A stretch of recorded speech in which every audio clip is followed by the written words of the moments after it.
I'm surprised how good The Last Jedi really was. A lot better than I was expecting. I want to see what everybody else thought about it.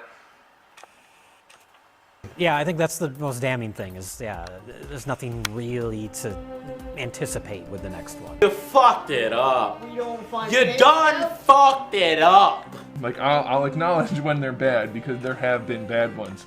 Unfortunately, this is one of them. And it's bad for the franchise in general. Did I see the same film these guys did? Hey guys, Grandmaster Popo here. Anyone can list the negatives to something. There are scenes in this movie that aren't that exhilarating or make the most sense, but do they weigh down on the film as a whole?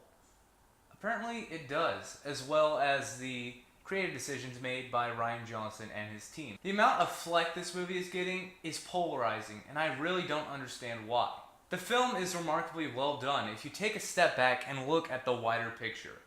This video is going to be spoiler heavy, so if you have not already, go see The Last Jedi at your local cinema, then come back, watch my review. Don't watch any reviews going into it, because it's going to sway your opinion, because it's pretty divisive right now. If you have seen The Last Jedi, pop some popcorn, take a seat, and let's break this movie down. Everyone had some expectations going into The Last Jedi. There were early leaks stating that there would be a huge lightsaber battle, and that's kind of what we expected anyway. We, as moviegoers, had preconceived notions of what a Star Wars movie was. The first indicator that we were totally wrong was the handing of the lightsaber to Luke. One has to realize that it could have been so predictable and easy for Luke to grab the lightsaber, ask who Rey was and how she obtained the lightsaber, tell her the history of it and the ways of a Jedi Knight. Instead, he tosses it, giving a big middle finger to what we thought to expect. And if it wasn't clear the saga wasn't going the direction you thought it was, the movie makes the fantastic decision of killing off the dull excuse for a character and villain, Supreme Leader not Palpatine Snoke. The scene alone changes the entire direction the series was heading. Kylo Ren doesn't have an allegiance to anyone. He's an anarchist, unlike any villain we've seen before in Star Wars. He wants to take down the established ways of the Force and the First Order. He craves anarchy. He hesitates on killing Rey and Leia because they haven't done anything to him or anyone else. Luke and Snoke have both in one way or another used him. The Last Jedi shows the big draw to the dark side. Rey is shown the truth for parents through the dark side. There's a real focus as to why Force users choose the dark side over the light, as well as showing more potential of the Force. The Force binds all things together throughout the universe.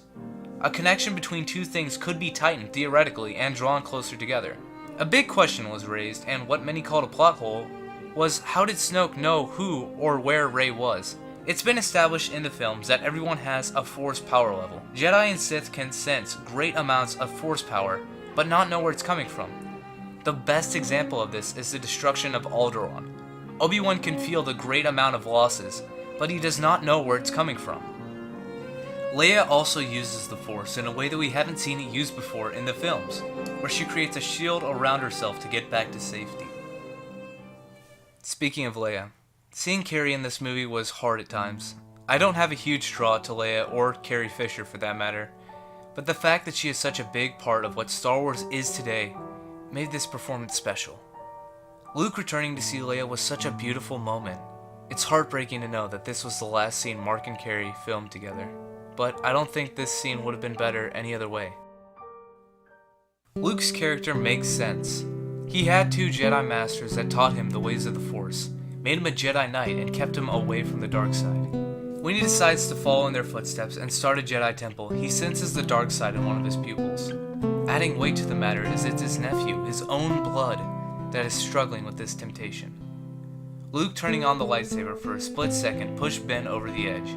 It was his own fault for not being there for him. He failed not only himself, Han, and Leia, but Ben. He's a hermit because he feels pain. He betrayed his family.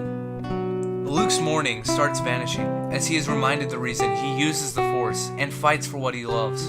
By seeing R2 again and when Yoda re-explains what the Force is, he had lost his faith in his religion. Luke having his faith restored makes his final scene all the more impactful and nothing short of awesome. When Ken and Luke eventually battle, I couldn't help but see the parallels in Luke and Vader's duel in Cloud City. This scene shows Luke's evolution and completes the circle of Luke's character. In the beginning of Luke's training as a Jedi, he fights Vader in Cloud City.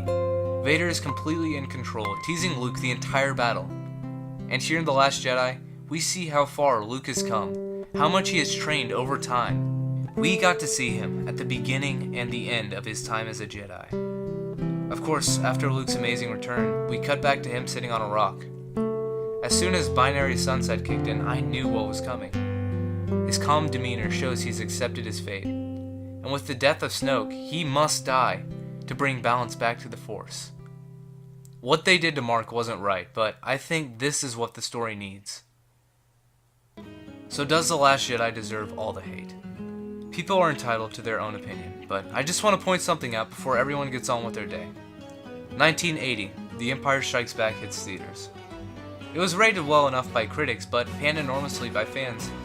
I'm not saying The Last Jedi is as good as Empire, but give it time. Wait to see how all of this pans out in the last installment. The fact that I don't know where the story goes after this is enthralling. There's genuine risks to the series, and I'm excited.